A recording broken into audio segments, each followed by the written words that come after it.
It was like a horror movie. Like, we're just horrifically screaming. And I thought I was going to die.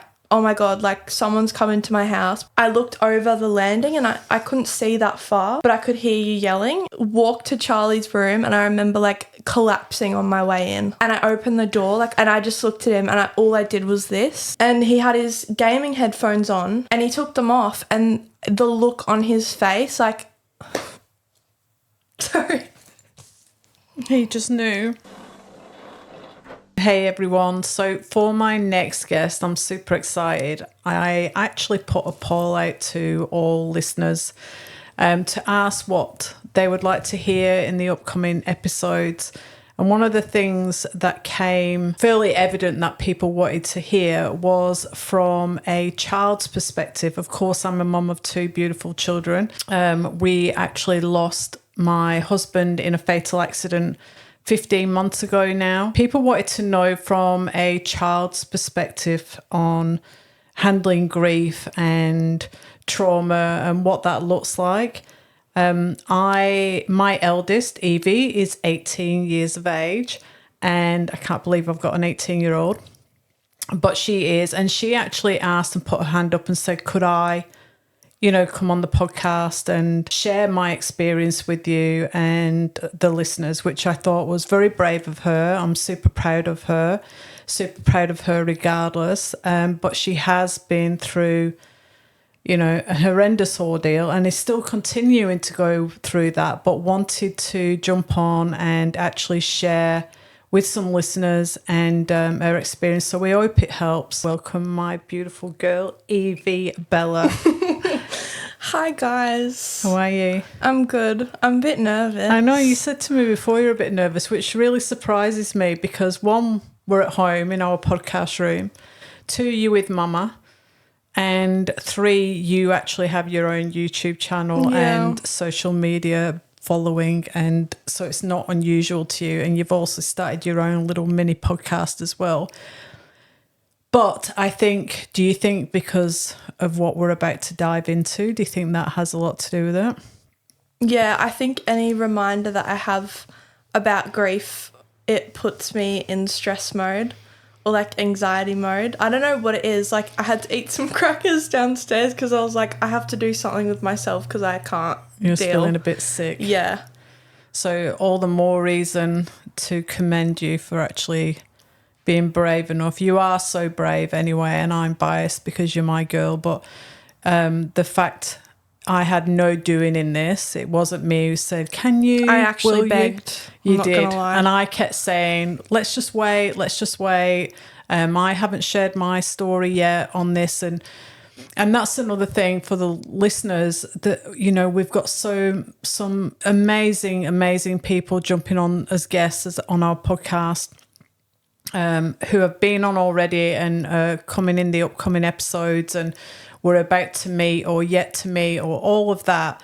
And I am mindful that we're opening the vault and they're sharing these, stories that some have been buried so low and so deep into the vault, and they're sharing them again for the first time in years, or it's still very raw. And I haven't shared mine yet. And I'm really mindful of that. And it's a little bit conflicting for me because I think they're being so brave. You're being so brave today, Evie. And I haven't shared. And it's not, I'm going to back myself and say it's not because I'm not being brave enough to share it. It's just how I will approach it, and it is still very, very raw. I'm still going through, we'll always be going through it, won't we? But it is still very, very raw. So it's just how I'm going to do that. So it will happen. But back to you, Evie. I was going to say baby. 16 months ago, actually a little bit more. Our lives literally flipped on their heads, didn't they? Yeah. And do you want to talk about that day a little bit, or do you want to move on from that day, fast forward from that day a little bit? Just talk about it. Still a very raw day, a very, heartbreaking, horrific, devastating time, and continues to be. And that's what this podcast is all about. It's not linear, is it? Grief. It comes in all different shapes and sizes, and we're all different in how we cope. So if we go back to the actual day, the knock at the door. Okay. So that morning, let's paint a picture of that morning. That morning, you were both of my children. I'd just like to say I was 16 at the time. So that's nearly 2 years ago. I was still in school, and it was like the first day of a new term in winter time. Yeah, so you were 16 going into 17, and you've just turned 18. So you were still in school, you were dancing and all that. This room was my lash room because I was a lash tech. Yeah, you were doing little lashes as well, which is awesome. And you were homeschooled because you were doing a dance excellence program. So you were homeschooled. Charlie, my boy, who's 5 years younger, he's also homeschooled too. So it was just an ordinary day in that sense. Monday morning, Dad. However, we had no hot water left, and I was in a bad mood because it was winter and I couldn't have a shower, and I love my showers. That's another story. I feel we're on bottled gas here, so I still, a bit of humour side of it, I still have a bit of PTSD around that. No, but that's a very key pivotal moment in the story, because when we got the knock at the door, that's what I thought it was. You thought you could have a hot shower? Yeah. Bear in mind, we'd only had no hot water from the night before. It wasn't like catastrophic, but that was a major thing at that point in time in your world. So that morning, Dad had gone out on his motorbike with two friends, homeschooling and shouting down the stairs every 5 minutes, is the hot water here yet?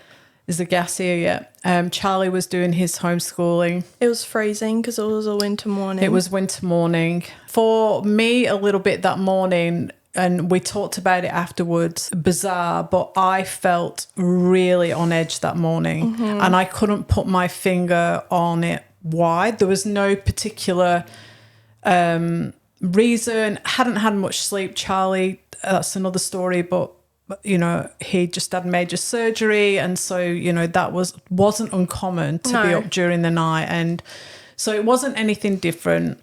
It wasn't anything different for Dad to be out on his motorbike. He'd gone with two friends, but it just felt off. And I was at my best friend's house that weekend because it was a Monday morning, and the whole time I was at the sleepover, which was like the weekend before, all I wanted to do was come home.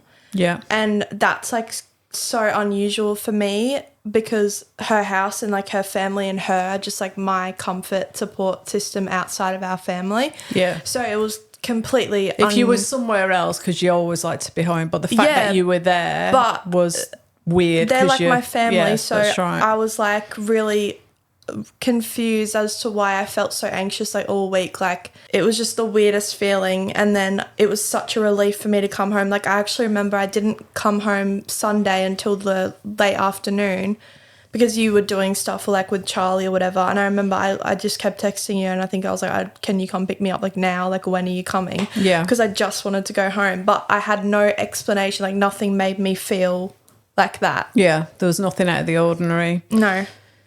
So that morning, as I said, you were doing your schoolwork. Charlie was doing his school. Well, I think Charlie, he wasn't, because he'd had surgery. So he had a break from what I can remember because he was on his computer. That's right. So he was having rest, chill out, time with his surgery and stuff. I remember being out in the garden, putting some washing out and just having a good chat to myself, going, what is going on? I wouldn't say I'm a anxious person at all. Definitely that has changed over the last, year and a half. But I just felt like I had the racing heart. I was very emotional, very teary, and I remember vividly just looking at the trees, the beautiful trees around us in the garden, and going, what is wrong with you? But I didn't have, and we're really open, you and I and Charlie. So if we were, you know, prior to Dad's accident, any situation, if one of us was feeling off, we either read the room and get it, and we'll ask each other what's going on. We just have great communication. So if we saw that, it wouldn't be, or I could say to you, oh, I just feel a bit off today. I just feel a bit. But I remember I was in a pissy mood because there was no hot water. So when I came to talk to you, you were in a bit of a pissy mood, but I was young, 16, so I was a bit younger then. No, because you have a tendency. So I have a tendency you were just like every it's my 5 way minutes. or the highway, and if something's wrong in my world, it's wrong in everyone's world. So I probably was oblivious a bit to everyone else's issues, but which is fair enough. Yeah. I do remember being in a big hoodie, and I remember coming downstairs and you hadn't had a coffee yet, and I thought that was weird. Yeah, that morning, that's my first go-to. I wake up way before the kids, have my water, my, you know, all my stuff, and then I do my coffee, and that's me time, and I just sit there and just plan for the day. Couldn't have a coffee. No. Like, could not. I didn't tell you that though, but I just could. I told you afterwards, obviously. Could not have a coffee, could not think. I thought, I cannot have a coffee. That will just give me more anxiety. Like, I just couldn't do it. I felt a bit sickly. It was just so weird, but I never once thought something was going to happen to Dad. It felt like when there's like lots of tension in a room, like it felt like that in our house that morning. And it never feels like that ever.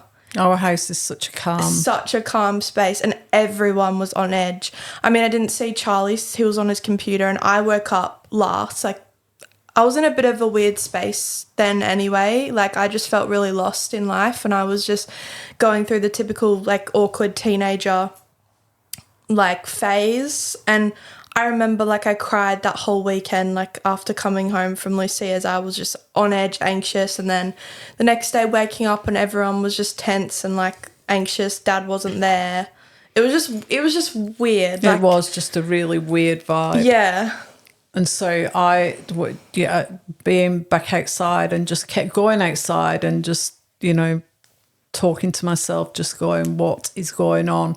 So in tune that I knew I wasn't my normal self. So I was having a good chat to myself, and then I remember sitting down at the dining table and I was doing some work on my laptop. You were upstairs, Charlie was upstairs. To paint the picture, I was in my mum's room on the bed doing my schoolwork, and I was, you know, upset because I wanted to have a hot shower.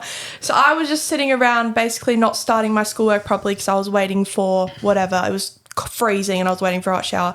Charlie's in his room, which is like 2 doors down from where I was, on his gaming whatever, with the door shut. So I didn't see Charlie that whole morning. Mum's downstairs, and it was quite intense, and we were all in our little spaces. And so I was doing some work, but still not. I was trying to do some work, had some business deadlines to sort and all of that, but I just wasn't. I kept getting up again and just, should I have a coffee? Oh no, I can't have a coffee. Have some water. I was just so on edge. I can't even explain it. In the meantime, trying to organise the gas bottle delivery.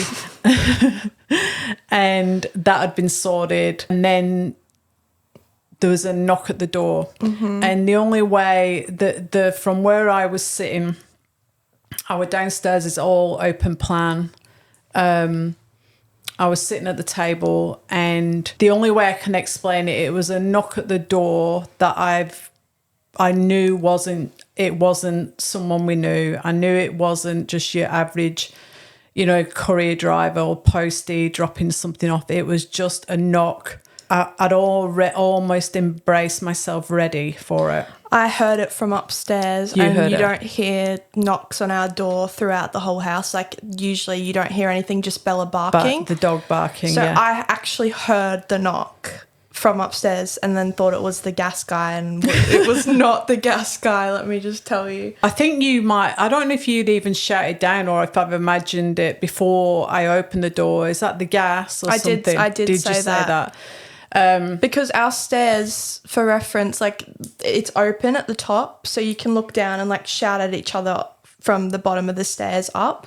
So I would have been like, I remember getting up like, yes, hot shower, winter morning, I can Bear finally... in mind, they don't knock at the door, they just deliver and set it up and off they go. But I didn't think that. No.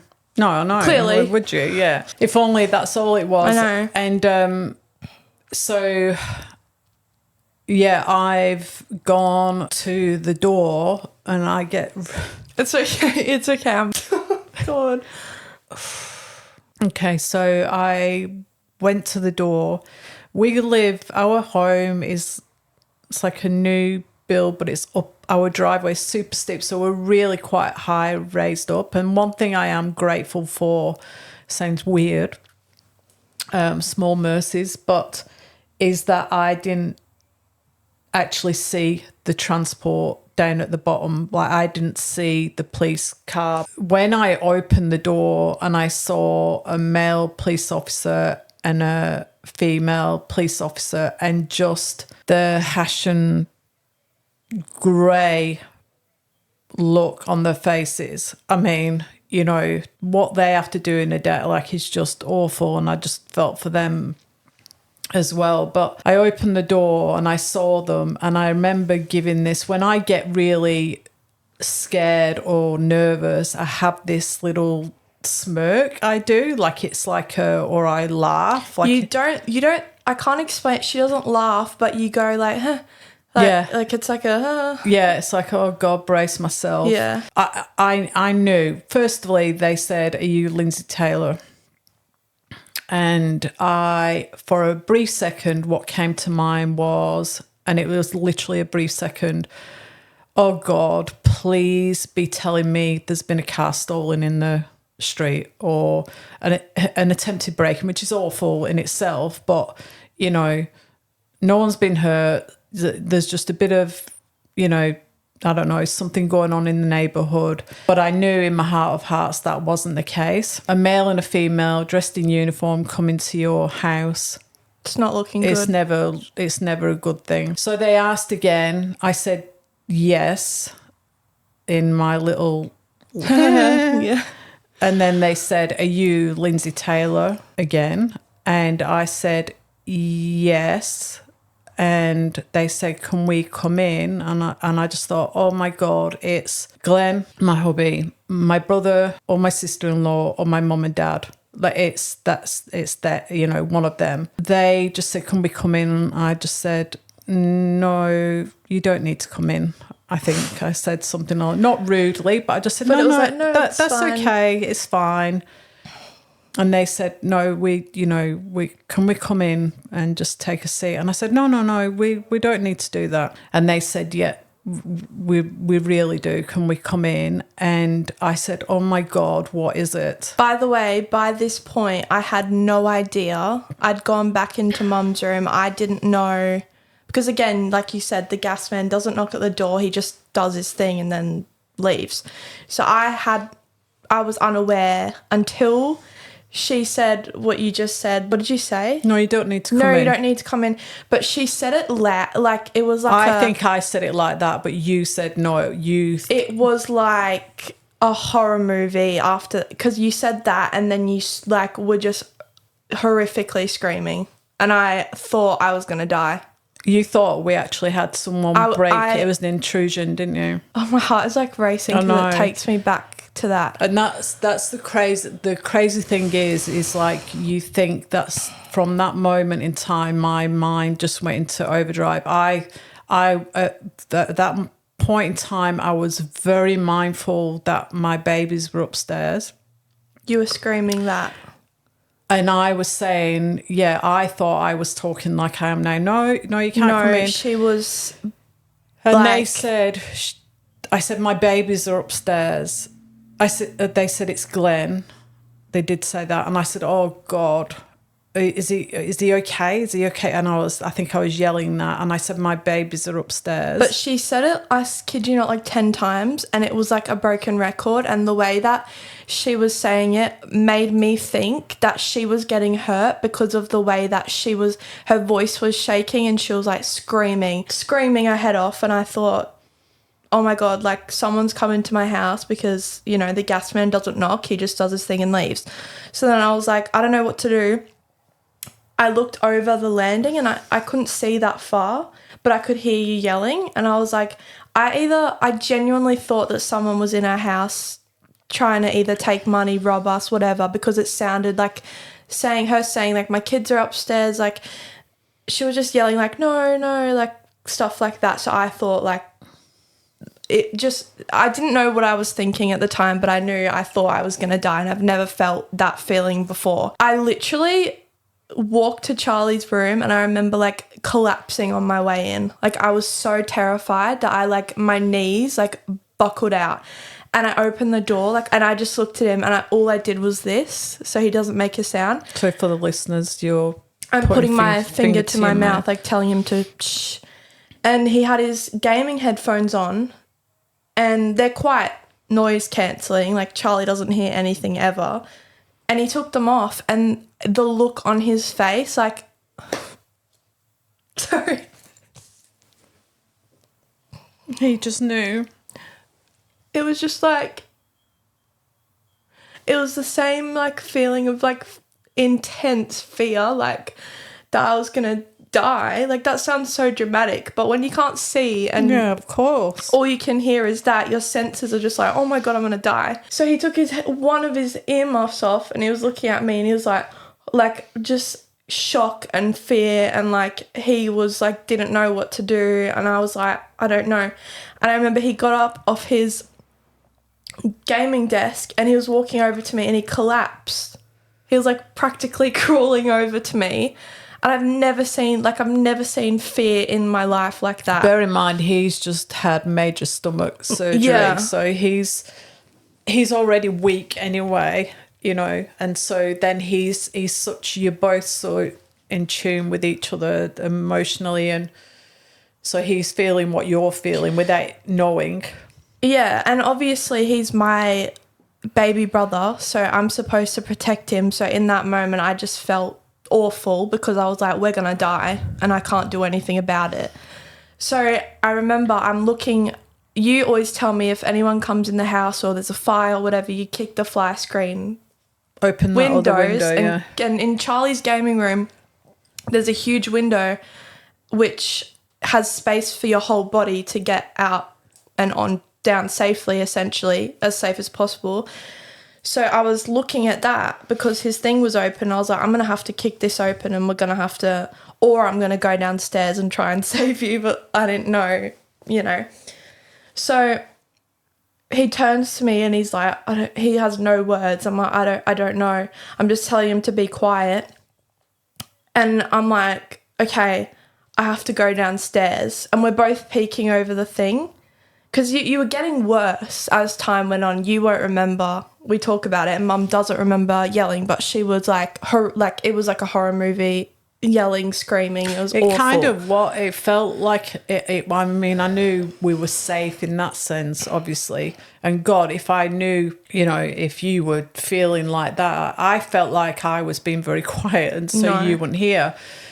Obviously, you don't know what's going on, but it felt like an intrusion into our lives. Like I knew at that pivotal moment, obviously I still didn't know exactly. Because they just said it's Glenn. It just said it's Glenn. And I knew our lives were about to change. So in my mind was, if I can keep them out of the house, nothing will ever change. See, I didn't hear other voices because I think you're like, I was only focused on that and like how I can fix it because I was terrified. So like it's all, you know how in like movies when like everything goes silent and you hear just like a beeping like white noise, that's all I heard, and I just heard you screaming in the background, and it was horrific. And Charlie, I can tell, felt the same.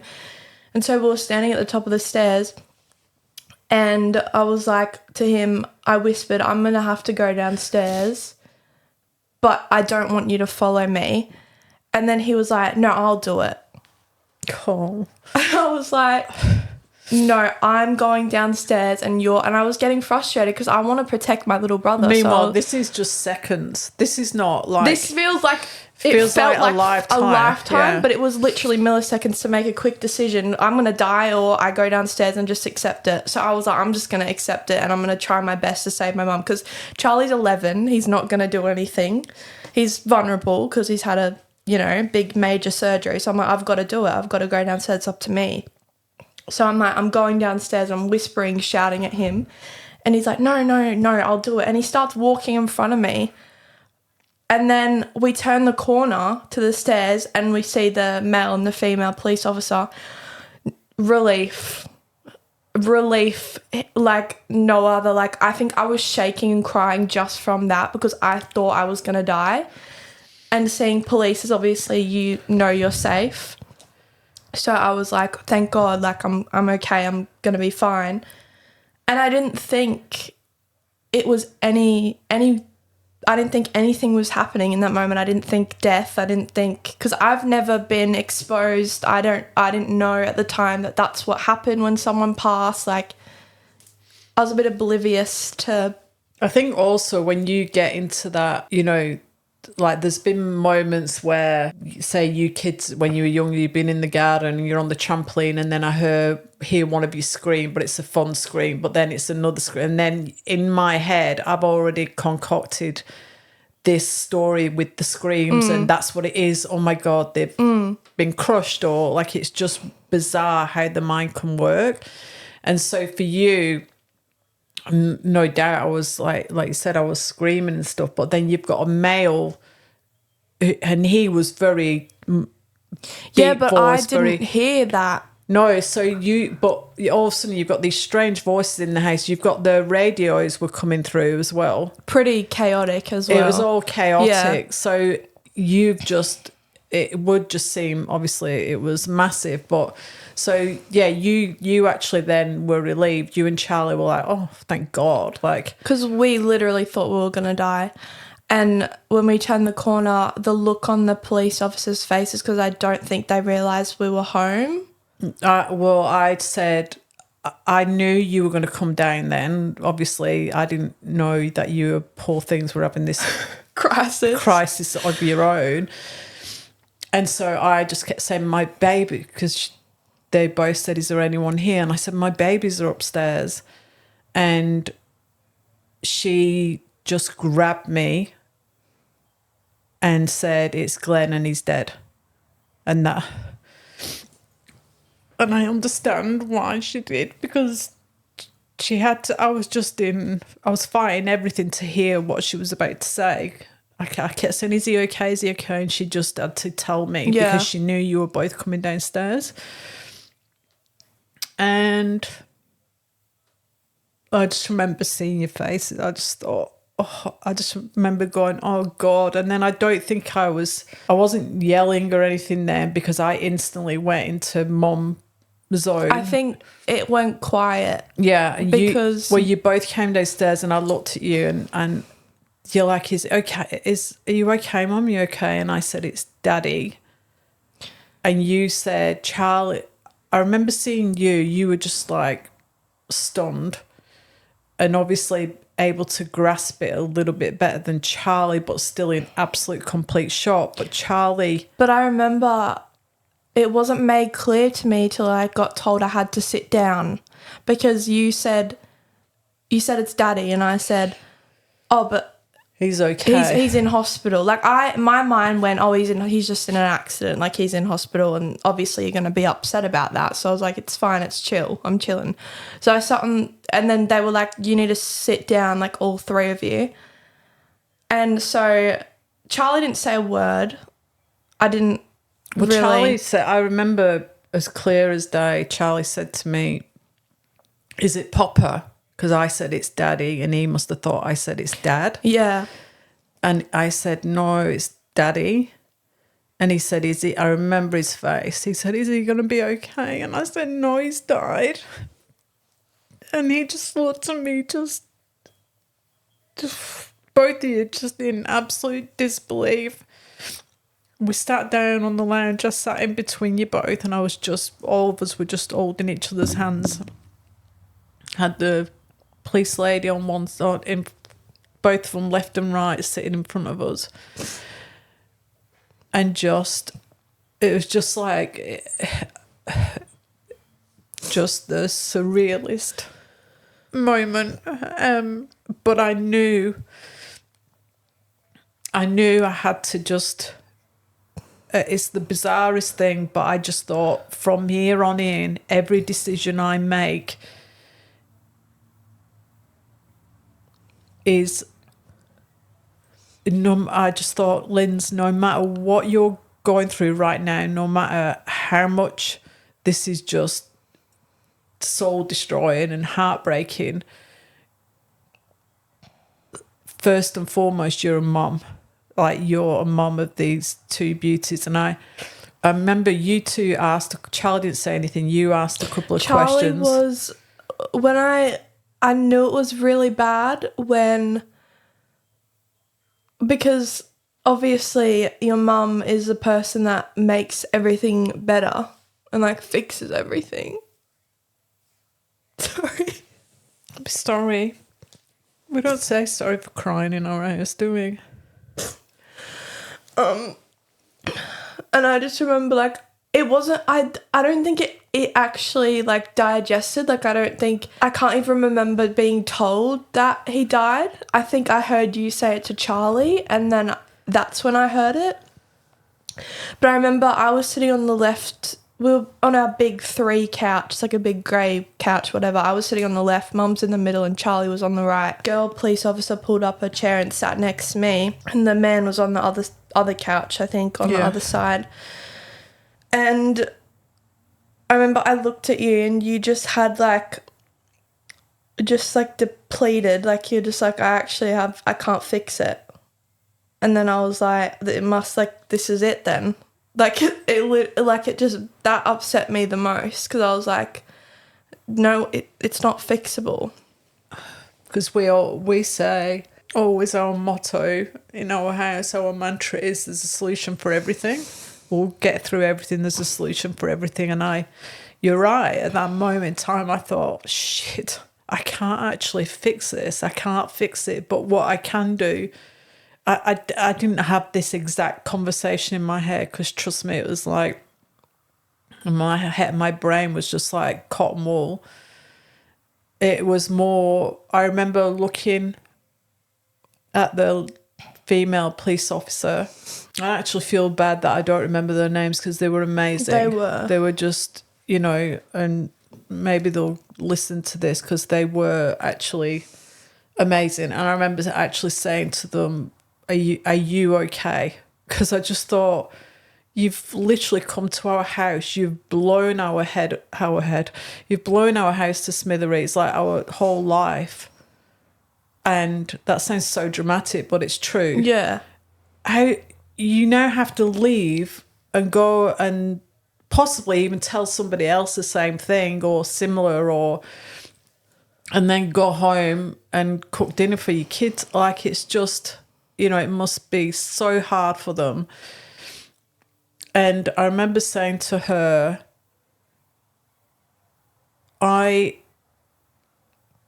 both Glenn and I have just, spent all our kids' lives on making sure, because, in life now, it's just the kids grow up so fast and so quickly, and with so much, outside influence and all that. We've tried to really try and slow that down. And, I think we've done a really good job. And I said, and now my babies have had to grow up, and there's nothing I can do about that. And that's what hurt. Well, I'm not going to say more than anything, but that was a really hard pill to swallow, because I thought, how the hell do I slow this time down for them now? So, but by making sure you have everything you need emotionally, physically, mentally, in every aspect.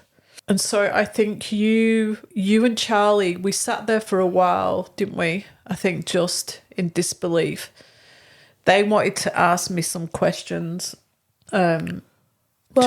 Yeah, they had to ask you things, and then, to be honest, like, this whole thing, like, the reason why we get, obviously it's heartbreaking, but it's like, unless you've been through like a similar situation, like, it literally takes you exactly back to how you felt in the same moment. Like, no matter how long time goes by, like, you still feel the exact same. And I remember, like, seeing Mum couldn't help me, and I was like, okay, well, if she doesn't know what to do, then it's really bad. So I was like, right. And as a kid, obviously losing your parent is like both of your parents is like your biggest fear. Like, that was my biggest fear growing up. For sure. And you hear about it happening to other kids, or like in movies or whatever, you just never think like that will happen to you. No. It's not a thought that crosses your mind. I think I was in denial for like a really long time, but especially that day, You and Charlie went and tried to call him, both of you. I did? Yeah. I do know that I texted his phone just in case he would answer. Yeah. A few times. Obviously, no answer. Which is perfectly normal. You okay? You're doing amazing. So our intention wasn't to actually talk about the day, I don't think, but it organically went here, and here we are. So let's sort of not fast forward too far, but we are now, and we were then, super blessed. Like, literally, I rang my brother who lives in Adelaide, so that's for listeners who are in Australia, it's 2-hour flight away. Yeah. And just screamed. And he's an ex-police officer, so he was like, is obviously devastated. Like, his brother, his brother-in-law, who he was really close to of 20 years. But I didn't want to ring Nana and Papa. Mum and Dad live Literally 10 minutes away. But I didn't want to ring them because I knew how I would be, and I just didn't want to put them in any more panic and pain. It was literally like a substation, half the time, wasn't it? we had no idea people were coming. People just came. Yeah. And it was so beautiful. Like, it was for you with that. Like, the first night, I remember everyone, like Mum and Dad, Nana and Papa in particular, and saying, do you want us to stay with you? And I just said no. I just want it to be me, Charlie and Evie. Everyone's different, I would imagine. People would want... And for a while, you wanted people to stay, didn't you? I had a really, really, really hard time being alone. And me, naturally, as a person, like, if you know me, you know I love being alone. Yeah. And I've always been that way. Like, I love being independent in my own space, and like, I need that. But I really struggled to be by myself. Like, I was... even basic human things I couldn't do by myself. Like, I didn't sleep in my own bed for 2 months. We just brought your mattress into my room. Well, and at first it was all three of us in Mum's bed Thank sleeping. God for a king bed. We didn't sleep though. We didn't sleep. We just and again, mindful as well with Charlie still being really unwell and his recovery and stuff. So that was, back of mind. That didn't just stop. That had carried on and back and forth to hospital and stuff. But we just slept in my room, and we all found comfort with that, and that was totally fine. But we needed that time of just us three, and not that. I think what I'm trying to say, and we've spoken about this a lot, is I was so mindful of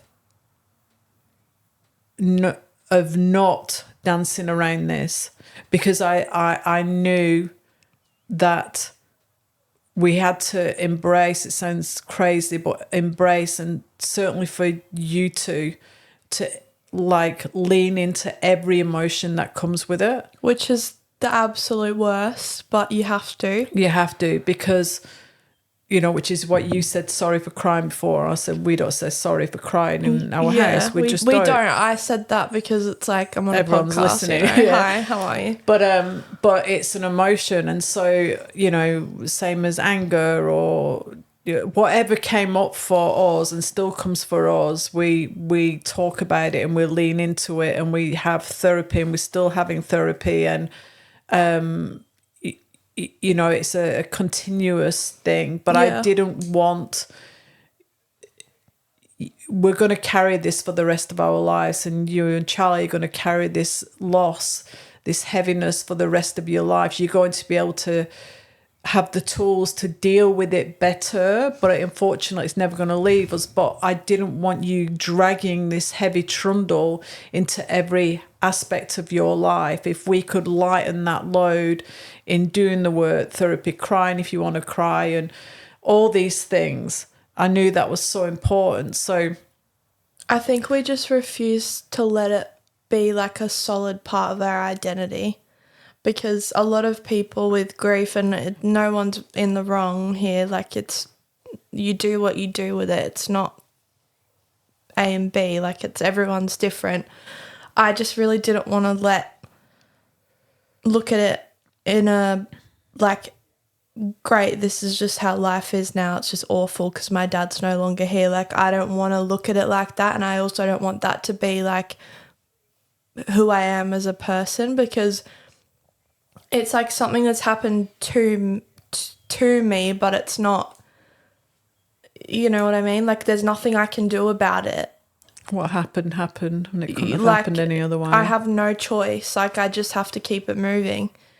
So And on that, you've never said, why me? You've never, or Charlie or me, because, well, unfortunately, why not us? You know, we do believe things.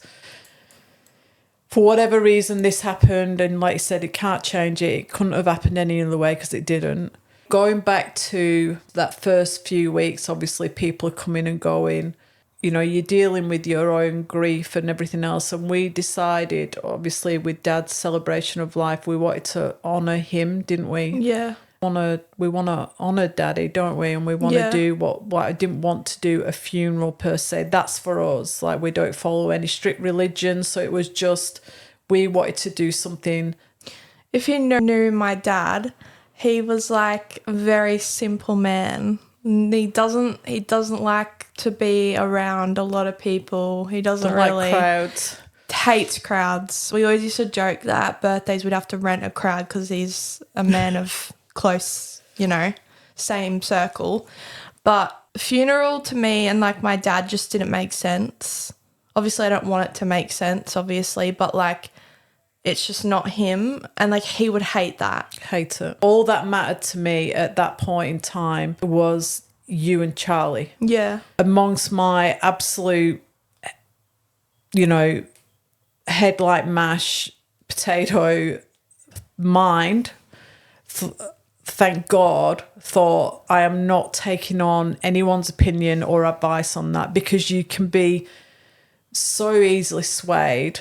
Like, can't you? Like, we've done some not silly things, but you make rational decisions and things like that. I think any decision any decision I've made in the first, not gonna lie, year of after Dad passed was absolutely awful, and I don't know what I was thinking. Same. I mean, we did some incredible things. We did some amazing, but I mean more as individuals. Like, plus me being a 16-year-old who has her own, before Dad even passed, I was going through my own stuff. I look back and I'm like, what? But I don't regret it, because I wouldn't be here. Like, some of those decisions led me to make Libra the Label, so Yeah, so like that's exactly right. You created your own business, and I turned like I said, I didn't want it to be an identity thing, like where I dragged it with me for the rest of my life. Like I used it as fuel instead. And I remember my dad, like he would send me like motivational messages sometimes, and he sent me this one message, and it's literally like perfect. Like it's like everything he's ever taught me in life, like in a paragraph. And I remember it popped up on like my photos, memories or whatever, because he sent it to me like a few years, maybe a year before he passed. And it's my background. It hasn't changed since. And like I remember reading that and I was like, you know what? This is my confirmation that like I need to like keep it pushing, because he wouldn't want me to like, you know, just... Well, you're part of him, aren't you? He'd want you to have a fulfilled life and do, you know, Dad had so many... He just knew that you and Charlie would always be amazing. You're amazing humans and do amazing things. And so he wouldn't want you to be wallowing. And but that's all good and well, but it's not, you know, it's not to turn away from... Some days are good, some days not so good. Yeah. So how do you go with that? Like, let's go back to, let's sort of fast forward a little bit then. So before we did Dad's celebration of life, and we'll just wrap that up quickly, and we'll talk about more of that. But we end up staying on a friend's farm, and we planted a cherry blossom tree because Dad was all about Japan, and we with his ashes there, so it was very light. We had a big campfire. We had his favourite people, all Dad's Navy mates, Navy friends, family. There was literally only about 40 of us, so it's a very private. We didn't make it public. His favourite drinks, his favourite music, food. Spanish food. It was you know, obviously it was very heartbreaking, but it was like... That's his perfect day. If that was his perfect day, if he was ever going to have a party, that would have been his perfect day, except he wasn't with us earthside in that sense. But I always think of it as like, because Dad was 40 when he died, like super, super young. Like he didn't have a 40th birthday party, so I think like... We had it for him, didn't we? It gives what he would have wanted, like, perfectly. And like the vibes that day, like obviously the first initial like ceremony we had was awful. Like never... It was light in the sense of, but it was still awful. It was like a month. It was like on the 20th of August and Dad died on the 10th of July. So it was like just under a month later. Awful. But then after like the party type situation, it was like really like kind of like a relief in a weird way. Like I felt like in my soul like we did the right thing, and just like seeing all of Dad's friends together, like having a laugh and like talking about memories with him, just like really like it felt like he was there, but obviously he wasn't. We're very spiritual anyway, and so was Glenn. And so there's a couple of things I know we're kind of going back and forth a little bit, but there's a couple of things I want to bring up. The first one being, without going into it too much, but we went out, you, me and Charlie went out to find Dad an outfit. Which is weird in itself. Like that felt like a blur, weird situation. Like every situation, if we didn't laugh, we'd cry. Yeah.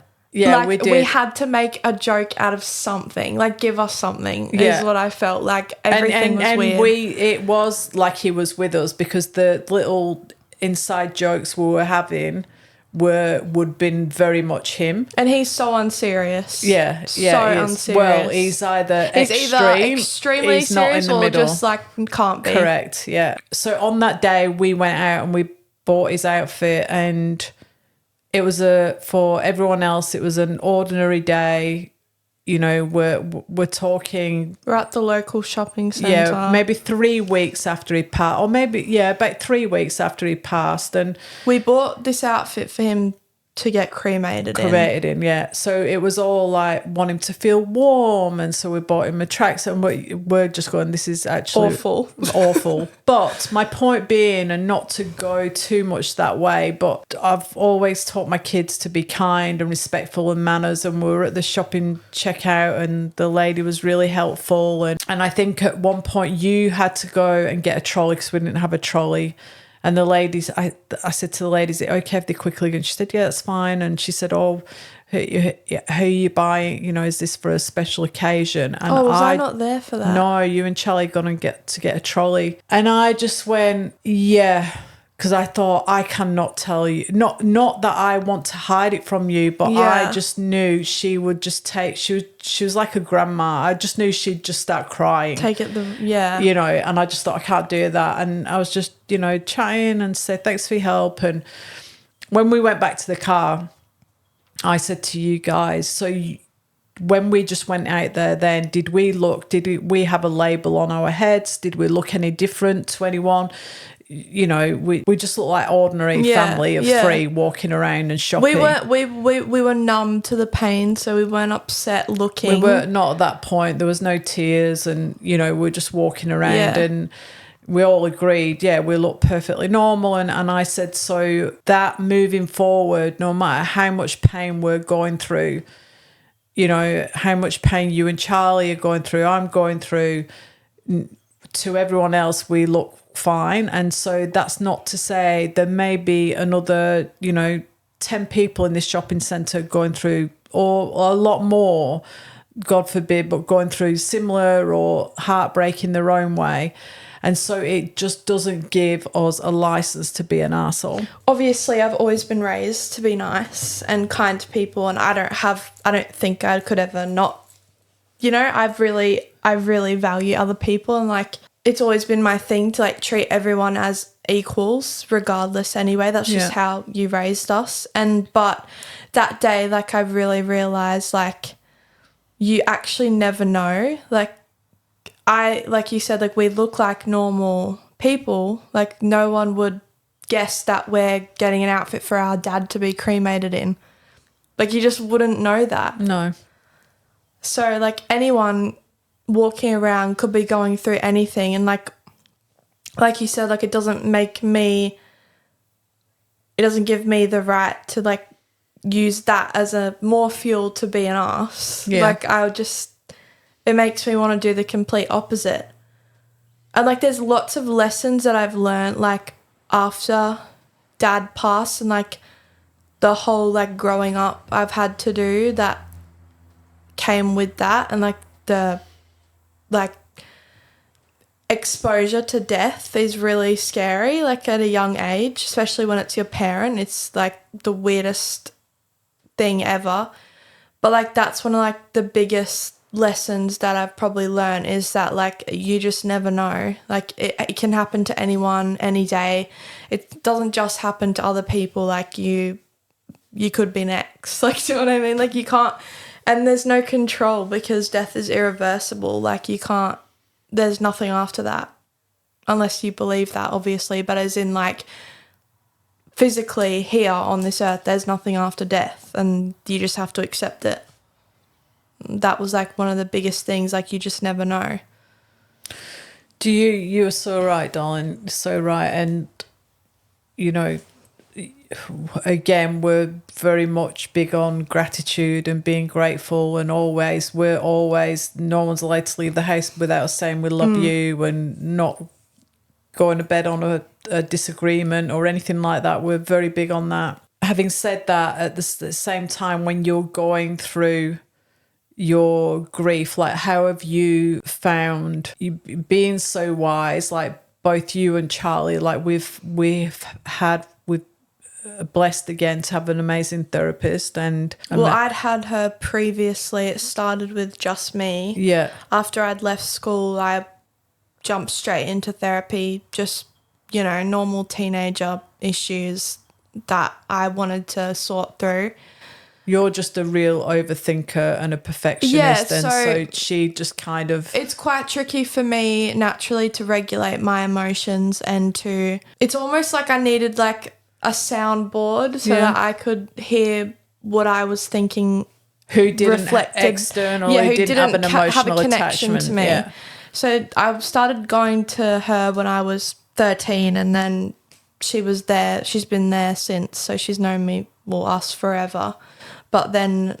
And then Charlie with his medical stuff, before surgeries and stuff, And then you started when a bit before, or with Charlie's medical stuff. So not just me and Charlie would see her before he had his big surgery, so he could get his head around it and stuff. So she was already in our lives, and so, you know, for her it, I don't want to say smooth transition, but she just was already in our lives, and Dad like, knew I can't of her imagine. Dad knew her, hasn't met her, but he knew like she was amazing, and we've been seeing her and whatever. Can't imagine having to actually restart and get a new therapist while I'm grieving that terribly. Yeah, because on that we didn't have, and I think I reached out to our therapist and let her know. Yeah. But I think we made a decision, the three of us, that we were just trying to process. So we didn't want to jump straight in and have therapy. Like, we had to just actually understand what had just gone on. So it was after the celebration of life that we decided. But in amongst all of that, like, and afterwards, we've had some amazing people who've come into our lives. It's just been really uncanny how it's all kind of happened on a spiritual realm as well, which has definitely helped us. Again, that's not for everyone. But just going back to you, because you as obviously 16 when you lost Daddy, and now 18, you know, you've had some fairly big milestones happen. Like, you've had a big surgery yourself, and then you had your 18th birthday party, and all these things that the world doesn't stop, right? So it still continues. What could you say to someone like, or to another family, and not necessarily someone who's gone through what you've gone through and lost a parent? You know, it might be, you know, they've been unwell or another major event. It doesn't have to look like losing somebody. Grief, just, as you know, shows up in altering. Like, grief shows up all sorts of ways, doesn't it? So for you, like, you and I have spoken about kind of like an expectation of what other people think how it looks, ideally, or a time frame on it. How does that show up for you? God, I think I've really struggled. Like, if there's been any really hard part about the grief, none of it's easy. I'm not saying that, but I've really, really struggled to talk to people about it who don't understand. Because in my world, it's like the main event that's going on, or it's like, it's not my identity, but it's my dad who I love, who's still my dad. He's just not here. You know what I mean? So I would, unfortunately, like, maybe the first few times I tried talking to someone about it, like, it didn't get heard or I didn't get the response that I wished I had, because they didn't understand. And because I was so caught up in my own grief and my own stuff, I just took that as a bit of like a why do you not understand type of situation. How would that look to you? Like give the listeners an example of that. So you might be talking about Dad.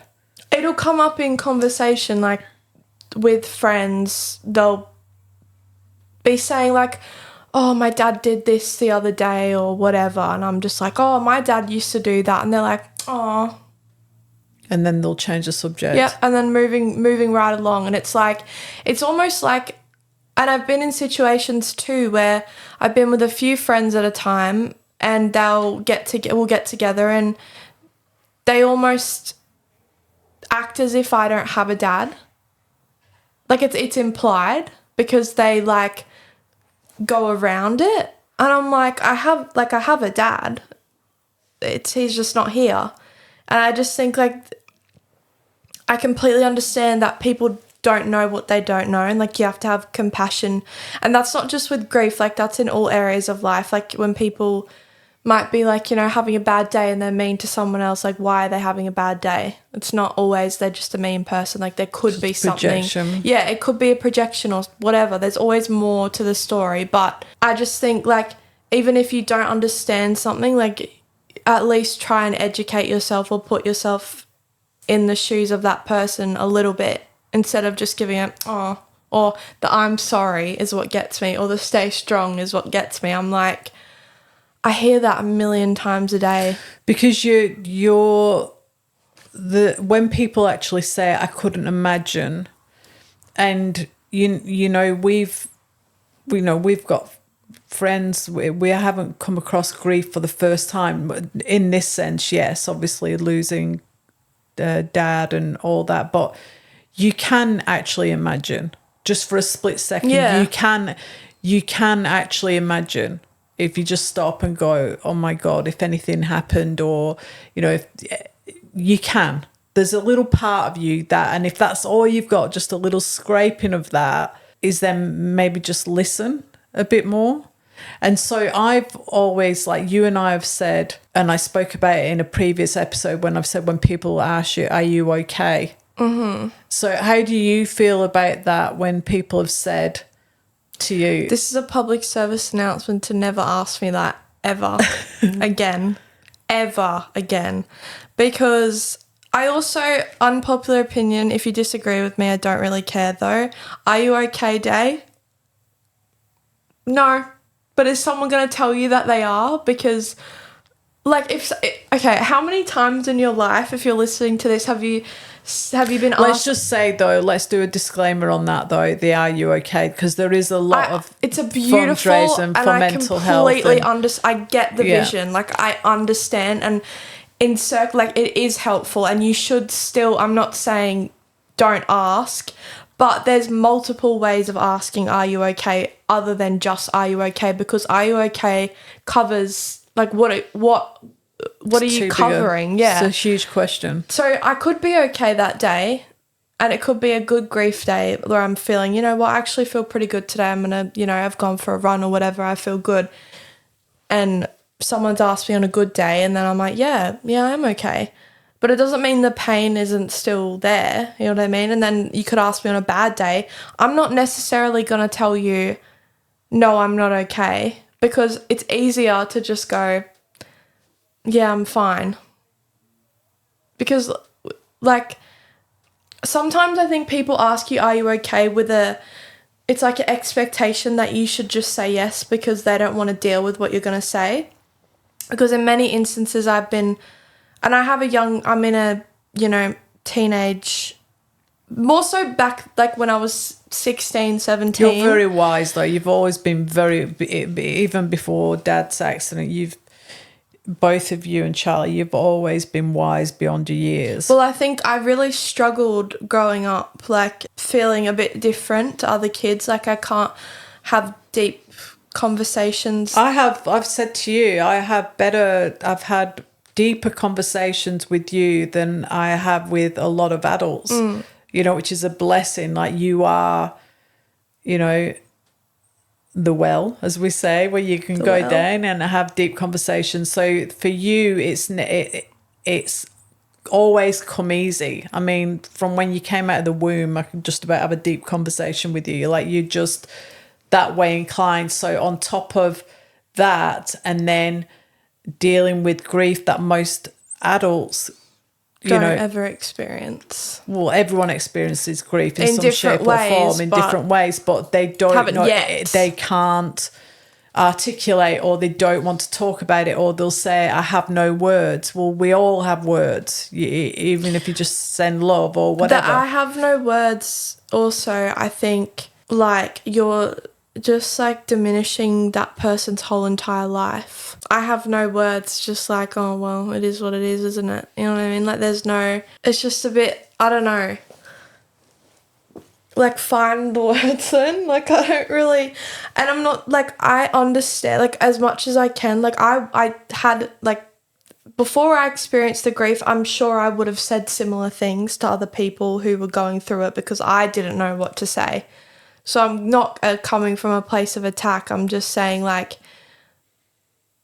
put yourself, I understand if you don't understand something, that's fine. Like, I don't want anyone to understand what I have felt.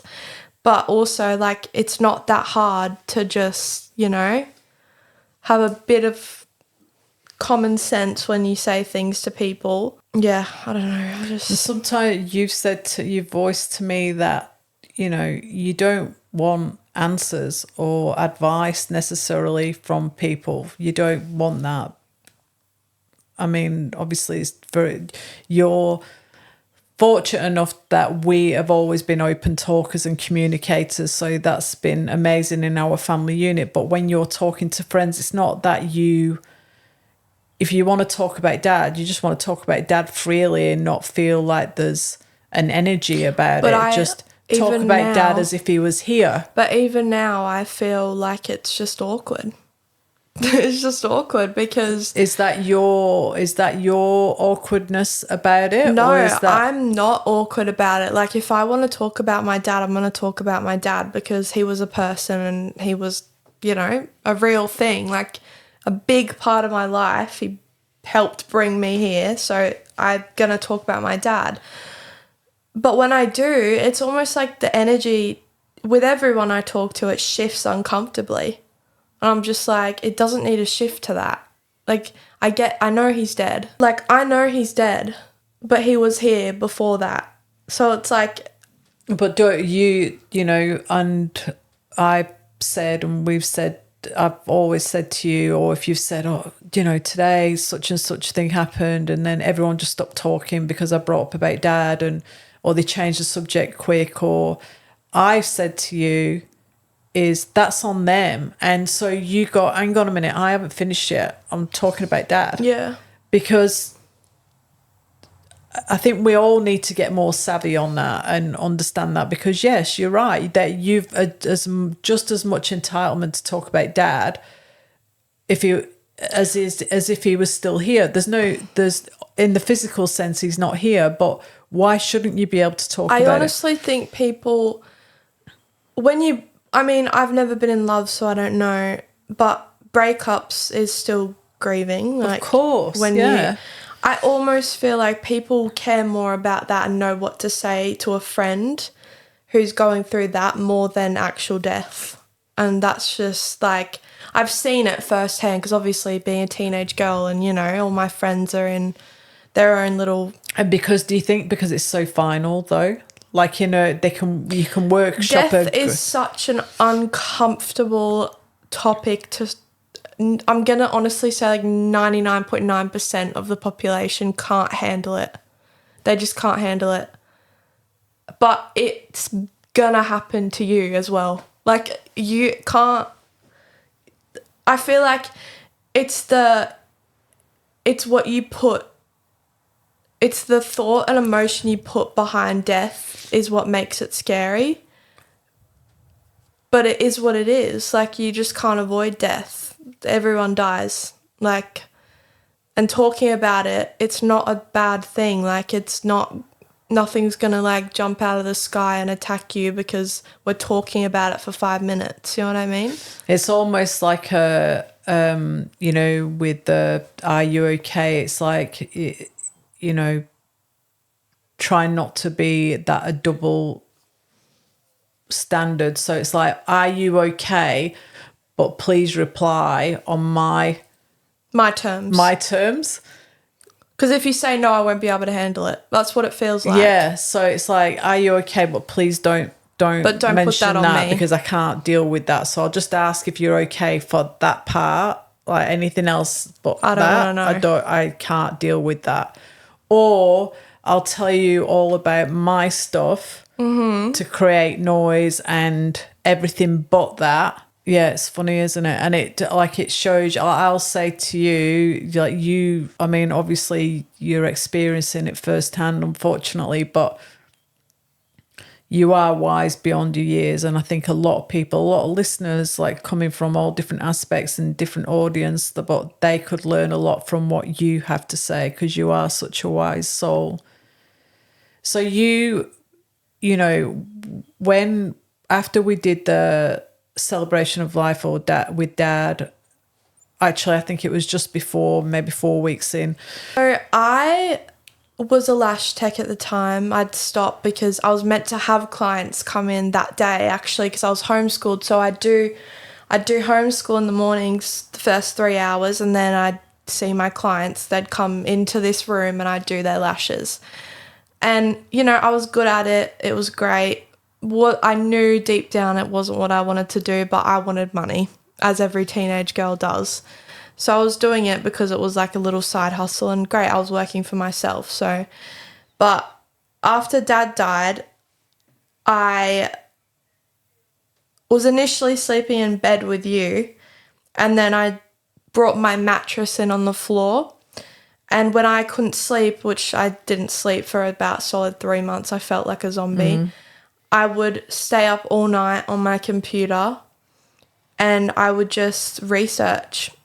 Like, I didn't tell anyone. I don't think I told you for like a solid month, because I was just like, I'm a person that will jump to things, into things, and I'll be like, yep, this is great, let's do Fixation. this. I've got a big vision, like I'll do it, but I if I'm not fully in it, like my heart's not in it, I won't finish it. So I was like, is this another phase I'm going through, or do I actually really want to do this? And before Dad died, like I knew as a little girl, I've always wanted to have a business and stuff. And like I knew like I wanted to do something big with my life, like, and a business was one of those things. And then I remember it was like one of the first few nights I was back in my own bed in my room, and I'd sleep with the door open and all the lights on. And you came in and you were like, what are you doing? And I was like, on my laptop in bed. And I was like, I'm and then I told you about it, and she didn't say anything except, okay, let's do it. And I was like, what? And she was like, yeah, let's do it. Like, let's get some samples going. And I'm so glad, like, that you are the way you are, like, supportive, and like anything I want to do, you're like, even if you're like, really? You'll like do it, because you know that that's like what I want to do. And I don't know the first thing about business. Like, I'm going to be completely honest. I'm still learning. Like, I jumped into this. I've got no idea. But, like, it just gave me so much purpose again that I felt like I'd lost. Because, like, when Dad died, I literally felt like a walking question mark. Like, I just... And that was the thing. That was the thing for me. What I didn't doubt because you have such a creative mind, and hence you do your YouTube and, you know, editing and all. You're just that way inclined. I didn't even have that then, though. No, you didn't have that then, but it was something that you really wanted to do. And the first drawing you did, so you actually drew, because butterflies being significant for... Well, when I was researching, I was drawing, because I'm a creative, so I you know, that's how I express myself, whether that's like content editing and like, you know, stuff like that. So I was drawing just for funsies. Like, I wasn't, you know, there was no pressure. I didn't really think anything of it. Whatever came to mind, I just did. And I've like always, like, our family's quite spiritual, and I've always been around butterflies and all that kind of stuff. My dad loved butterflies, specifically blue ones. And so I started drawing this tennis necklace that had butterflies like every 6 CZs, and I was like, this is kind of cool. And I'd actually, obviously I'd got an inspo because I've like seen it somewhere, so I was like, oh, just, you know, create my own version. So I was doing that, and then I was like, okay, so how do I like bring this out of the piece of paper? So then I was researching like manufacturers and like trying to wrap my head around that, and then I had all that down pat, and then I told you about it, and I think I actually found a good manufacturer on my own. You did, which to be honest, I mean, having done plenty of business stuff in the past myself, I just thought, maybe, hence, you know, you get drawings, and we had CAD drawings done and samples made and stuff. But we were fortunate enough, the first manufacturer we found, because you'd done like some solid research, we, you know, formed this great business relationship, and now we've got a few manufacturers, but, you know, who are amazing. And so that was the first one, you created the butterfly effect necklace, which has been so significant for so many reasons. And now we've created a lot of different pieces. we actually did. We went to Japan and we wore the Libra the Label, the butterfly necklaces, didn't we? And it was the year anniversary of Dad. We'd been to Japan a few months prior to that as well, because we just wanted to. It was a trip. And Libra the Label hadn't launched yet. I'm a perfectionist, and my crosses weren't perfect yet. Yeah, but they are now. So it was like we were launching when we got back from Japan. So we walked into the temple where we'd been a few months after Glenn had passed, and we just have this connection. We feel connected to him there. It was something we were all supposed to do, and we never made that trip. And we literally walked into the grounds of the temple, which is a good kilometre before you actually get into the courtyard. It's a long walk. And just beautiful, peaceful, a lot of people everywhere. Hadn't seen one insect, one butterfly, nothing. And it's very rare. Yeah, and then we walked into the grounds, and Evie actually got a little bit of footage of it, but literally in front of us were the two biggest, brightest blue butterflies I've ever, and we've seen a lot, especially like since Dad passed. It was just two though, just hovering, like literally dancing around us. Well, I remember we walked in it was like, because there's a big, basically like a road of just pavement that you have to walk down, like you know how you've seen like temples before, and then you go through like into the center, and then you can like see the temple.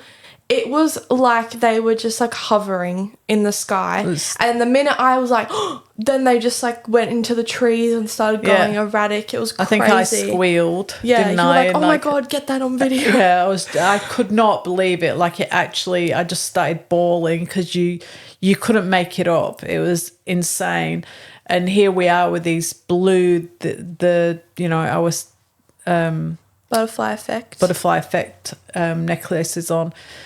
So that was something for you to get involved in. And do you think that helped? Like having some, like you said, having a purpose, something that was symbolic for Dad as well, and something that we could, because even Charlie's got involved as well. Well, because I stopped dancing, and I've been dancing my entire life, like since I popped out, essentially. So I quit, and that was really hard for me to do, because maybe it has a lot to do with I was fizzling out of it a few months before Dad passed, and I decided, I don't love this anymore. And like when something's like a big part of your identity like that, it's really hard to let go of. And you were literally with your schooling, because you went to dance school, like you actually did schoolwork in the morning, then you danced, so it wouldn't be unusual. On a non-competitive week, you would do 30 hours, 40 hours dancing on top of your schoolwork. And then if you had shows and things like that, 60 hours. It's just who I was. Like I was the dancer of the family. From the age of 2, That I always that's who I am. I didn't know who I was without dancing especially when Dad died. I was like, so I fully quit when Dad died, but it wasn't like okay, now everything's been taken away from you. It was kind of like I just didn't. It's the weirdest feeling. Like everything I thought I knew about myself, like diminished, because I did not want to dance. It was the last thing I've ever possibly, like I did not want to do it. Well, the thing for you as well, like you can see, you've seen friends as well who've gone through really, life-changing events for them, and they've thrown themselves even more into dance because it's been their thing. Escape. So you can see how it can work both ways. Such a beautiful thing. And deep down, there was part of me that I was thinking, I hope she gets back into it, because she was amazing and it was such a big part of your life. But I never stepped in your way. I let you make that decision and you call it. But also understanding for you, when you go in class and you had these incredible choreographers that come from all over the world, if you're in a class, you can't go, I'm not feeling it, I'm out. You're in there, you have to. Can you imagine being stuck in a room when you're hurting and grieving and it's coming in waves? And then so another part of me was relieved in a way, but I'd never put that on you. Because I didn't want to put that idea into your If I head. wanted to be a dancer professionally, I had the absolute world at my feet and it would have been easy for me. Yeah. But if you're not in it, you're not in it, and you just can't control that. I just completely, it's not to say I don't love dancing, because I always will love dancing. You still do dance, like you still do fun stuff, but you don't. I love with my dance friends, like I love just doing it for funsies, and I still dance on my own sometimes. Like, but I don't competitively, like it's just not the career I want for myself. But honestly, I'm so glad, like I don't regret anything. Do you think you've, how do you think from a daughter's perspective as your mom, not to go, oh, you're amazing, I don't want that, I just want, like, from a, do you think we handled everything and we continue to deal with things head on, like as we do you have a different expectation of that, or does that look different for you? Like, you mean just like helping us with our grief in general and just like the whole experience? Yeah, I mean, what do you think that, from, if there's someone else out there listening and they're going through something similar with a teenager, or with, it doesn't matter how old the child is, whatever, do you? I think like you said earlier, like our family is so open anyway. Like we just talk about things, and it's never like we don't go to bed without being like resolving stuff. We don't ever not say I love you, even if it's just a text or a phone call. Like it's all day, every day. Like we're just a very loving, open family. And I know in my past friendships, I've known people who've not had that experience with their family. Like they just don't really say I love you. They're not very open. And a lot of the time, like they'll bottle their own stuff up to themselves, because they're like, well, I'm not going to get much out of that conversation anyway, so I'll just, not talk about it. I'd rather not. It's easier. But I think like with grief, like you actually will just get worse if you just don't talk about it. And that's not to say, like, I understand every family's different and I was raised this way, so I don't know any different than what what I have, and I'm very lucky. But even like getting therapy, like for yourself, just to talk to someone to get it out, or just like find something, or like an escape from it, because grief like strips you as a person, I feel. And everyone's different, but for me, like it took everything away. Like even myself, like I didn't know who I was. And like you don't as a teenager, like I know that. Well, I mean, even as an adult, like you just get so lost in your everything's changed. It's not just your identity, it's your future. Everything you thought in your future has just completely. And I've never doubted my future. Like I have a very clear, my future is very important to me. I have a clear mindset. That's never changed. But like, I remember the first like few days when you made us go on a walk together around the neighborhood. I felt like I had no soul. Like it was insane. Like I was fully disassociated from everything. I dyed my hair dark. That's when And I was just like, what is the point of everything I'm doing? What about the tree swings that I signed up for us to do? Oh my god, this that was only like 2 weeks. Signed us up for the treetops challenge. You know what I said about insane decisions? Yeah, awful. I was struggling. Sweating because it was so hot that day, even though it was winter. It's like we did the highest treetop challenge. You're on like zip liners, like climbing. bear in mind, so not only are we going through this horrific grief, I couldn't. We're now in trade. They're training you how to hook on and do all that. It wasn't even registering. At one point, I couldn't even get onto the first one. And I remember the guy just looking at me and I thought, I can't even tell him. I just thought, what are we doing here? What have I done? Everything just went in one ear and My out the way other. of doing it was to get out of the house, get amongst nature. Treetop challenge. I know. You don't even want to do that on a normal day. I mean, well, Charlie did say, didn't he, the other day? I'd do it again. If you're a bit more sane of mind. But like, and Charlie just had major surgery. And you like thought, let's go swinging. 6 weeks Let's prior. go swinging on the trees. And you've got to engage your core, and he's just amazing. Oh my God! It was so that's hard. a good example of what are we doing. And so another thing, not to make then to be, so forget about being an adult, being a youngster, like being a teenager or a young child or whatever.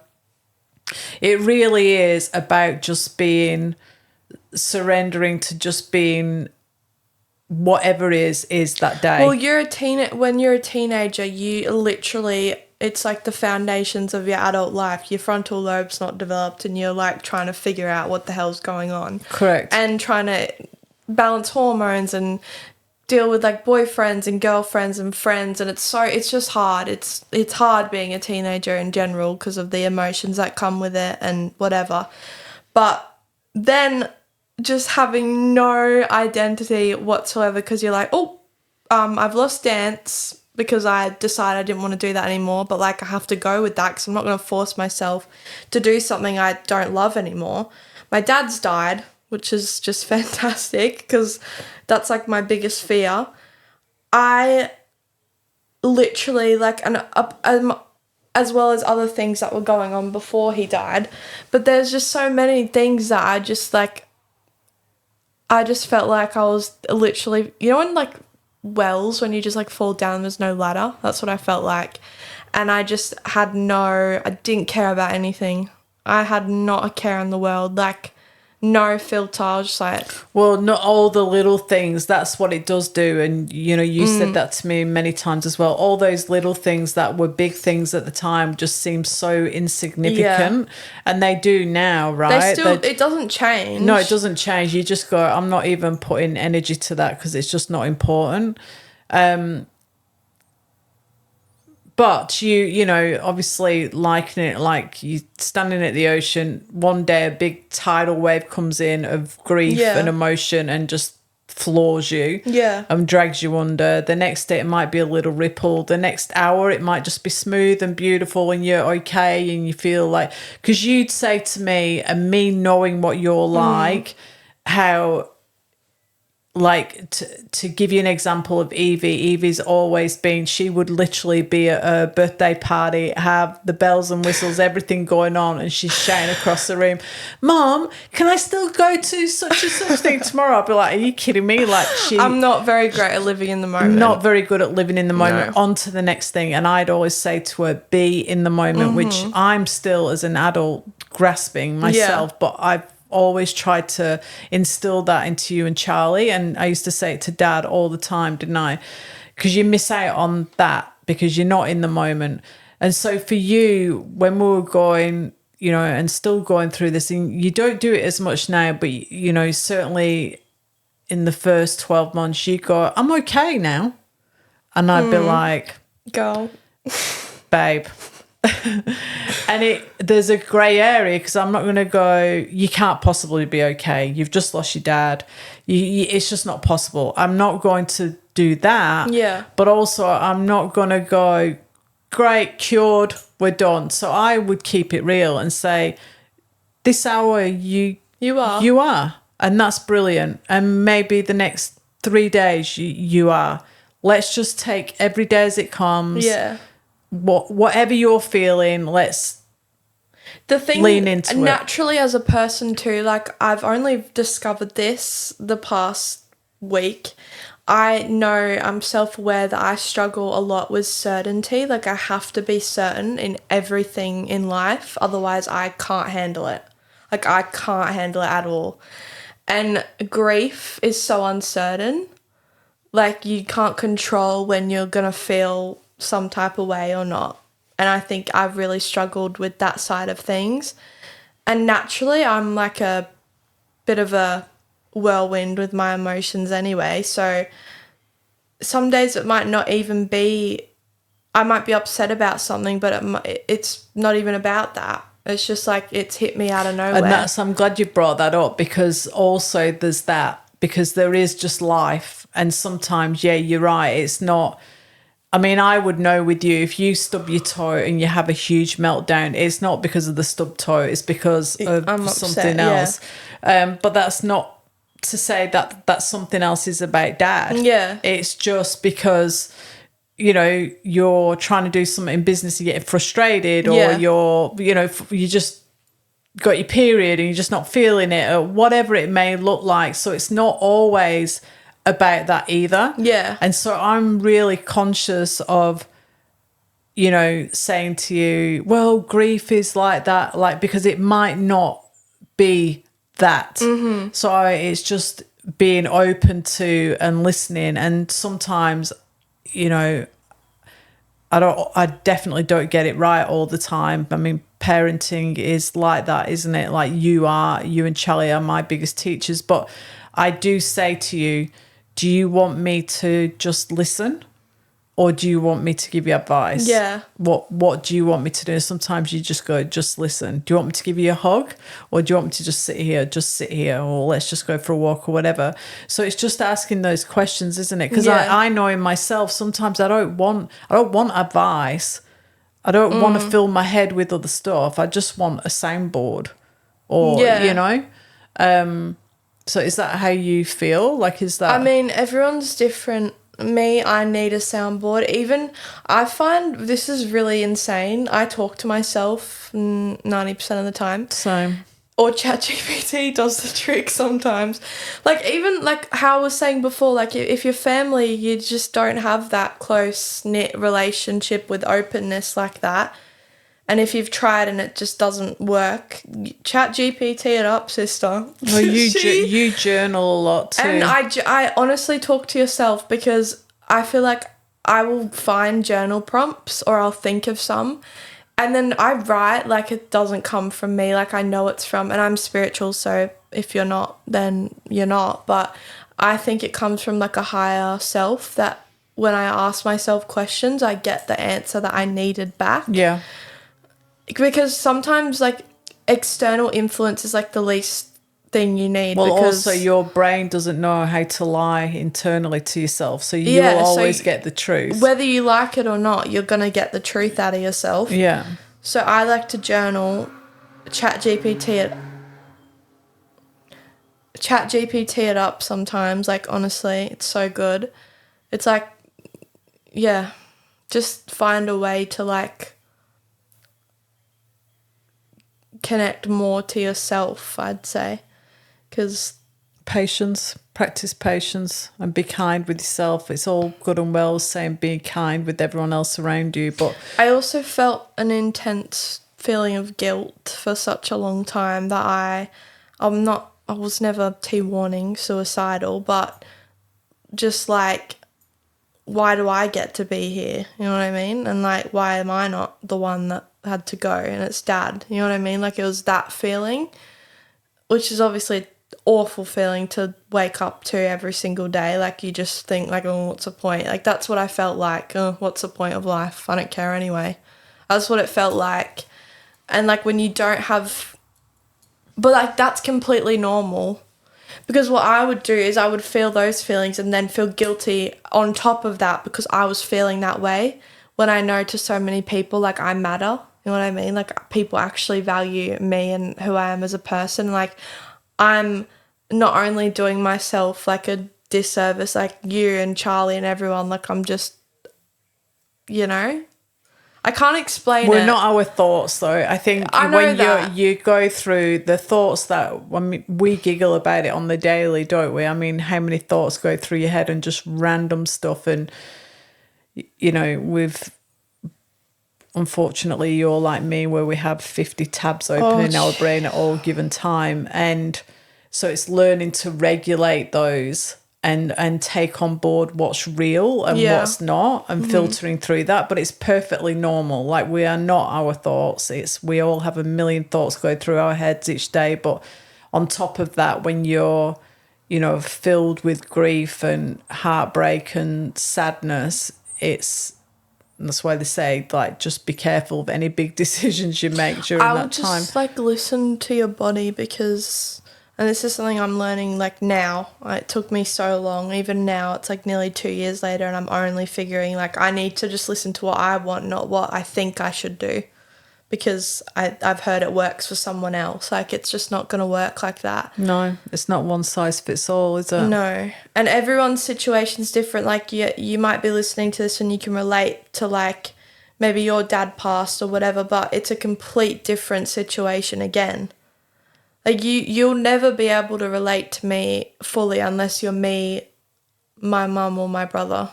Like, you just won't. So it's like, going back to the when people don't understand feeling too, it's like, well, they're not going to, and you just can't do anything about that. Because I think it's just being clear of what you actually want as well, because there is an element of people don't know what they don't know, and, you know, and being younger as well, of your age, like, having that expectation. I say to you, don't have an expectation, and then you just don't have an expectation, and then there's different you know, perspectives on things as well. What you think is right is not what they're going to think is right. But maybe just being a little bit more direct as what you want. Hey, I want to talk to you about Dad. I want to talk to you about how I'm feeling, but I don't want. But if that's not received well, then, like we said, it's not. But you kind of know who your people are too. You'll know who's gonna, you know. It's not always a response you want to hear, but sometimes, like, people are just actually really good at communicating on a normal level. Like, there's no awkwardness involved. And, like, if you have those people, it's actually really good. But, like... And if you don't have those people, write it down. Or ChatGPT. Yeah, we love Honestly, Chatty, don't we? Preach it from the rooftops. Act as my therapist. So, like, I love my real life therapist, but sometimes ChatGPT eats her up. Yeah, it's amazing. Yeah, it is amazing.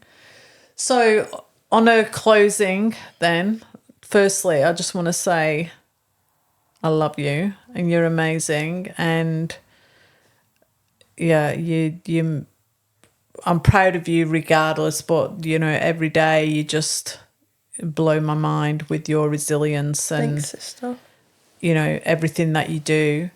Do you think it's a good idea to maybe put Libra the Label link under here, just for if there's anyone out there wanting to look at the butterflies for some significance or something like that, so if they want to, but also to inspire people like you know, we jumped into this business in the midst of absolute craziness, and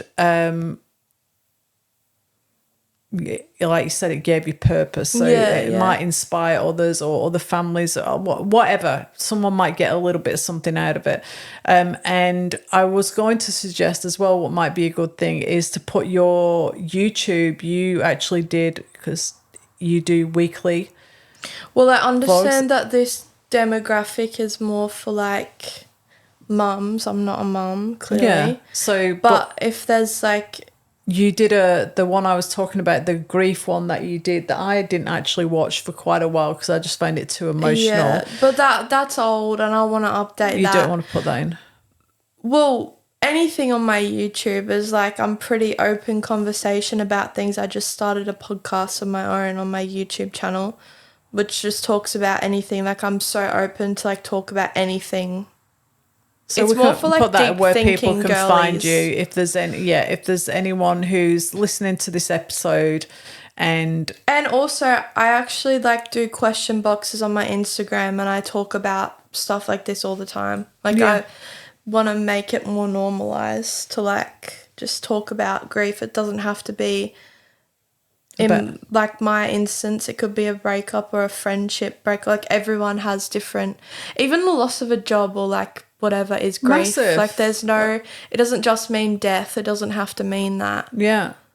It's the idea of what your life was supposed to look like, and now all of a sudden that's completely different. And so that's grief in itself. But however, there's more than one pathway to the same place always, I find. Well said, darling. I knew I'd get here to where I am, but it definitely happened a bit differently. It was definitely a big plot twist to what it was supposed to look like. What we thought it was going to look like, absolutely. And that's a reminder for us all, isn't it? Like it's... And if someone told me like everything happens for a reason back then, I would have slapped you in the face. So I'm not gonna tell anyone that. But in my instance, everything does happen for a reason, because there's absolutely nothing, and I wish more than anything in the world that my dad was still here, but there's nothing in the world like that I regret about what's happened to me or for me. Like, I don't have regrets about that, because I wouldn't be here and I wouldn't be able to carry on like my dad's. It's definitely, when you look as an overall of what we've done collectively, you, Charlie and I, and Charlie, we've had, obviously had big conversations with him as well, of what we've done and how I'm so proud of us three, of what we've done and what we've done more than we've done a lot. We've done in a lifetime. And you could say that's a lot to maybe... we've got busy, but in a healthy way. Like, we've it's not just a distraction. It's more, it comes from a place of like, okay, life is short and you never really know, so let's just do everything kind of situation. Like, you just want to live life and take up as much space and do as many. Like we've always travelled. We've been lucky enough to travel and do stuff, but like we were supposed to all go to Japan, and we just went, right, to hell with this, we're going. Let's just go, and let's honour Dad and take him with us, and then we went to Japan again, and like we've just gone, if I've thought of an experience, and I'm not talking, doesn't have to cost you a lot of money, but we've actually just embraced, the three of us, little experiences apart from the tree climb thing, but just doing little things and being present and just going with something we wouldn't normally do, but let's go and do it. What the hell, what could go wrong, do you know what I mean? Like, it doesn't have to cost you a fortune, or we've just done little things where in the past we may have just put that off and gone, we'll do it next year. But that's like everything in life. Like I said, how I don't have regrets. Like, I love that we do more things, but also like we were saying earlier, like all the little things that you think are so big to you, just like it's the last thing you'd ever think of now, because it just doesn't matter in the scheme of things. And I'm so glad that I have that mentality now, because like I just do what I want without, I don't need a reason or validation from other people. Like, I just don't need that. Like, I started a whole YouTube channel, no idea what I was doing. I started a brand, no idea what I was doing. But it's like, it doesn't matter, because it's not the worst that could happen. But that was also the YouTube, but there's videos of you when you're little, of pretending you're on YouTube on the video camera. Well, that came from my dad, because he literally filmed me on a video camera that I still have and record on now. Yeah, we've used it for everything. Yeah. And he used to say, YouTube was just something that really, when you look at all the footage, could have been being done from when you were born, but you've just, and Dad always thought that you would run with YouTube, and then because we kind of, he and Charlie and you all did bits on it, but it never. He set up my first channel when I was 6, and then you know, I'm little, so it didn't happen, but it happened gradually, and like I would have done it regardless if Dad was or wasn't and here. He's weird, like he shows up in a lot of the video and the vlogs that we do, and so he's always there. And when we launched Libra the label, we used the video camera that we've always had from when you were born, at the photo shoot. So which is really significant. So as a wrap up, if you could give one last piece of advice. Oh, it's a bit difficult. I know.